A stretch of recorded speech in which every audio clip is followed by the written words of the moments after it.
sums of money on temporary shelters when we knew it would be better for families and less costly for taxpayers to help people get into affordable, stable, and more permanent housing.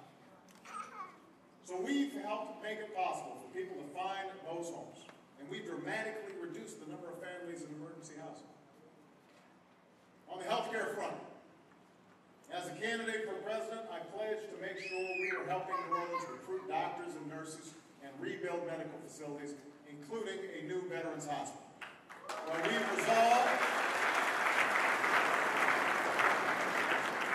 have resolved a long-standing dispute, one that tied up hundreds of millions of dollars, to fund the replacement for Charity Hospital. And in June, Veteran Secretary Rick II came to New Orleans for the groundbreaking of that new VA hospital. In education, we made strides as well. As you know, schools in New Orleans were falling behind long before Katrina.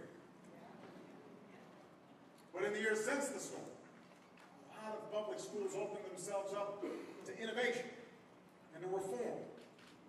And as a result, we're actually seeing rising achievement. And New Orleans is becoming a model of innovation for the nation. This is yet another sign that you're not just rebuilding, you're rebuilding stronger than before. Just this Friday, my administration announced a final agreement on $1.8 billion for Orleans Parish Schools.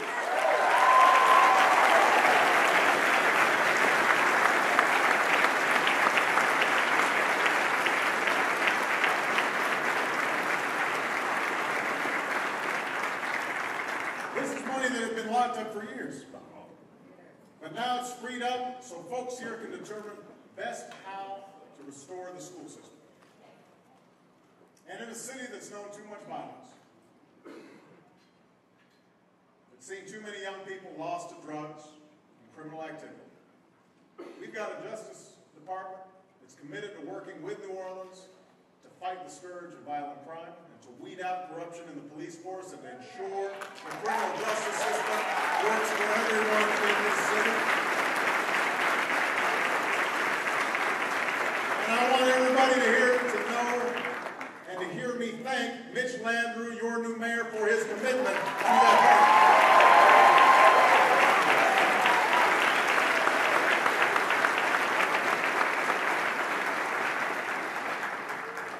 Now, even as we continue our recovery efforts, we're also focusing on preparing for future threats so that there's never another disaster like Katrina.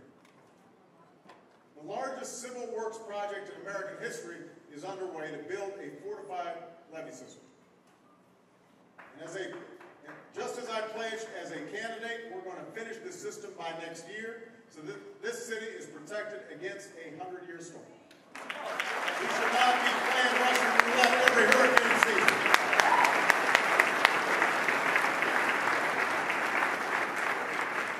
And we're also working to restore protected wetlands and natural barriers. We're not only damaged by Katrina, we're not just damaged by Katrina, but have been rapidly disappearing for decades. In Washington, we are restoring competence and accountability. I am proud that my FEMA director, Craig Fugate, has 25 years of experience in disaster management in Florida.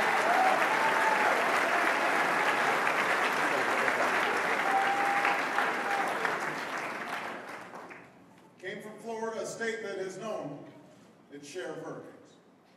We put together a group led by Secretary Donovan and Secretary Napolitano to look at disaster recovery across the country. We're improving coordination on the ground, modernizing emergency communications, helping families plan for a crisis.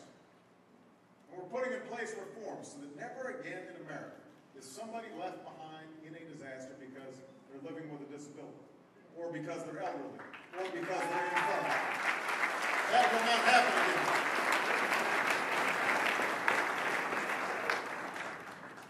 Finally, even as you've been buffeted by Katrina and Rita, even as you've been impacted by the broader recession that's devastated communities across the country, in recent months, the Gulf Coast has seen new hardship.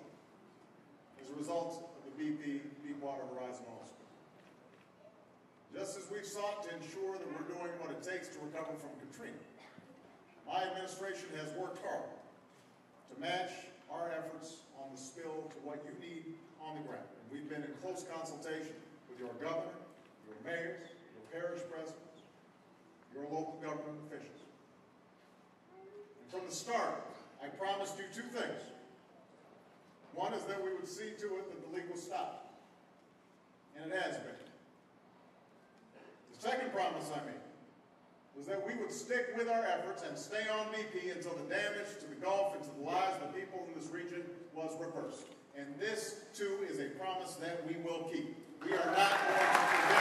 We are going to stay on it until this area is fully recovered.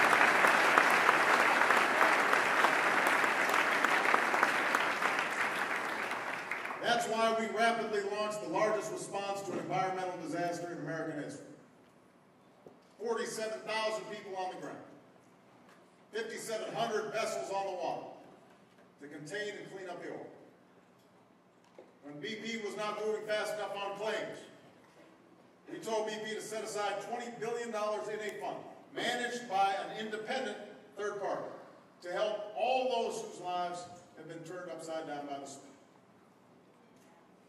And we will continue to rely on sound science, carefully monitoring waters and coastlines as well as the health of the people along the Gulf to deal with any long-term effects of the oil spill.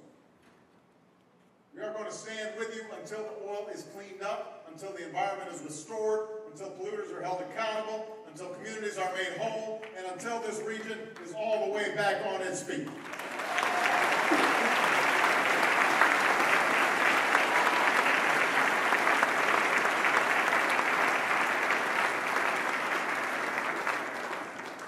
That's how we're helping this city, and this state, and this region to recover from the worst natural disaster in our nation's history. We're cutting through the red tape that has impeded rebuilding efforts for years. We're making government work better and smarter in coordination with one of the most expansive nonprofit efforts in American history. We're helping state and local leaders to address serious problems that had been neglected for decades. Problems that existed before the storm came and have continued after the waters receded. From the levee system to the justice system. From the healthcare system to the education system. And together we are helping to make New Orleans a place that stands for what we can do in America. Not just for what we can't do. Ultimately, that must be the legacy of Katrina. Not one of neglect, but of action. Not one of indifference, but of empathy. Not of abandonment, but of a community working together to meet shared challenges.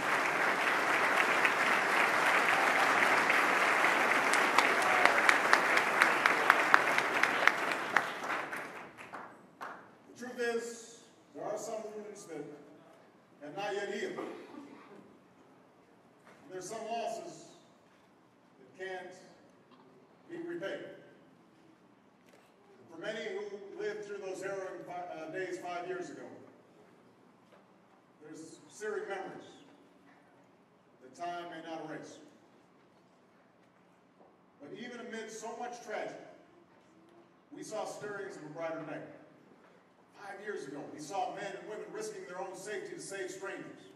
We saw nurses staying behind to care for the sick and the injured.